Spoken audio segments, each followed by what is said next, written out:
Hey guys, Chad with BAKO'S Custom Lawn, and I guess they're doing a little night harvesting here.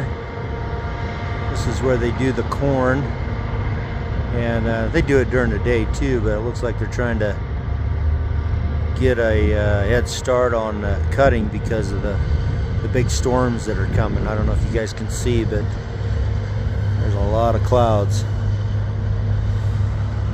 They got two cutters out here, two combines, and these trucks, they just line up down the road and they just follow along there. He's going to start cutting there. I can zoom in so you guys can see. Pretty cool deal.